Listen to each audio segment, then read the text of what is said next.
2013 a été décrétée l'année européenne des citoyens, l'occasion pour le Parlement européen de s'interroger sur les barrières qui persistent encore à la libre circulation des Européens à travers l'Union. Nous avons une construction européenne qui a été omnubilée par l'économie.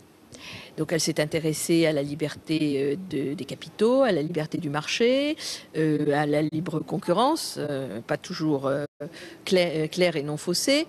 Elle ne s'est pas du tout intéressée, ou très peu intéressée, aux droits des gens. Je pense qu'il faudrait réfléchir de manière très précise à une forme de statut du migrant européen au sein de l'Europe, du nomade européen, pour lui permettre de bénéficier de droits. Premier volet de cette série, Europarl TV s'intéresse aux droits de la famille.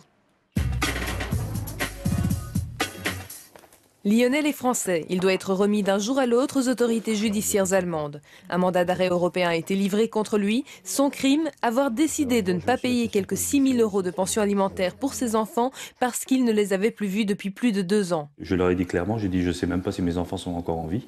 Et j'ai reçu une réponse sèche. Tant que je n'ai pas reçu d'avis de décès, j'ai à payer. Un jour, j'aurai peut-être 2 personnes majeures qui vont venir là et me demander pourquoi je les ai abandonnés. Moi, je ne les ai pas abandonnés, qu'on m'a poussé dehors. On m'a violemment poussé dehors avec des lois qui sont complètement aberrantes. En 2006, Lionel se sépare de son épouse allemande. Elle obtient la garde de leurs enfants. Il reçoit un droit de visite mais ne le voit pas appliqué. Lionel suspecte l'Allemagne de privilégier le parent allemand aux parents étrangers en cas de conflit. Il en a trouvé des traces dans le code pénal allemand que respecte à la lettre le Jugendamt, l'office allemand de protection de la jeunesse. Il y a un article qui dit clairement que les enfants n'ont pas le droit de quitter le sol allemand. Sinon, il y a enlèvement qui va totalement à l'encontre des accords de Schengen. L'Allemagne et le Jugendamt privilégieront la relation État-enfant contre la relation parent-enfant. Ça veut dire un parent étranger, aussi aimant qu'il soit, n'aura aucun droit face à l'État. Pour son avocat, Lionel a été suspecté à tort de vouloir enlever ses enfants. Il n'a jamais tenté de le faire, il ne l'a jamais fait. Donc c'est vrai que les motifs nous apparaissent comme totalement infondés.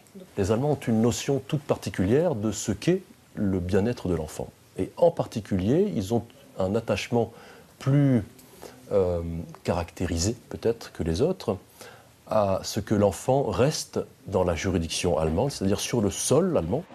Pour cet avocat spécialisé dans ce genre de cas, l'Allemagne n'est pas une exception. D'autres pays ont leur propre tendance. Il y a les pays d'Europe de l'Est qui ont tendance, il est vrai, à protéger davantage les droits de la mère que les droits du père. En droit de l'Union européenne, nous n'avons pas encore de critères communs sur les valeurs de la famille. Tout cela relève de la compétence nationale.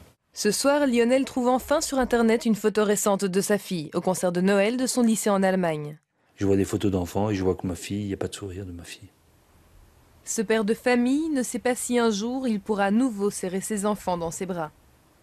Et c'est ça le plus dur, c'est que dans tout ce combat, c'est les enfants qui payent le plus, qui payent le prix fort. On leur a volé leur enfance, on leur a volé tous leurs droits, le droit d'avoir un père, le droit d'avoir une mère, le droit d'avoir une famille française. Et allemande, on leur a tout volé. Sono arrivata.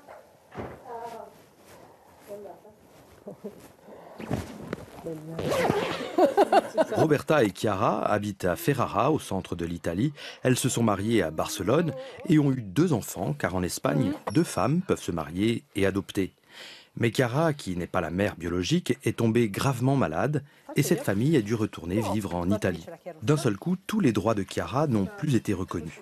En Italie, où les unions homosexuelles n'existent pas, Chiara est devenue une étrangère pour ses filles vis-à-vis de l'administration. Grossissima ingiustizia e soprattutto il fatto che in uno Stato abbiamo tutto, in un altro cambi Stato e ti tolgono la famiglia, ti tolgono i diritti, ti tolgono tutto. In un momento puoi fare, sei genitore, nell'altro Stato ti chiamano mamma, ma alla fine non puoi portarli in ospedale, non puoi fare niente per loro.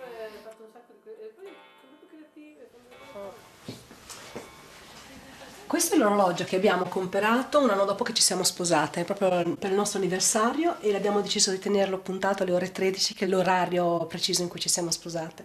Ed è un orario fisso perché è stato un traguardo. Iscrivi tua figlia a scuola, la iscrivi da ragazza madre. Fai tutto da single, firmi i moduli, qualsiasi documento lo firmi da ragazza madre. C'è una forma di mutilazione, no? In questa condizione di famiglia dove hai un unico genitore riconosciuto legalmente, l'altro è un genitore invisibile dove nonostante accudisca i figli, li vada a prendere a scuola, presente, tutto quanto, non ha potere di firma a scuola. La parte lesa sono le bambine che non hanno la loro famiglia riconosciuta, in teoria i loro nonni non sono i loro nonni, se a me dovesse succedere qualcosa non eviterebbero niente, se succedesse qualcosa a lei rischiano di andare in un istituto finché non si decide a chiederlo perché non hanno me come secondo genitore. En attendant que leurs droits acquis en Espagne soient un jour reconnus en Italie, cette famille arc-en-ciel termine sa journée comme d'habitude. Les devoirs, les papiers à signer et les câlins. Tutti quelli che ho incontrato sono fantastici e soprattutto le mie mamme. È qualcosa che va al di là della Chiesa o di qualsiasi forma di restrizione culturale o sociale, quindi questa è una marea che travolgerà anche l'Italia, con i ritmi dell'Italia, nel senso che sono molto più lenti rispetto a quelli di altri paesi. Il brutto è che appunto in questi tempi intanto le persone comunque soffrono.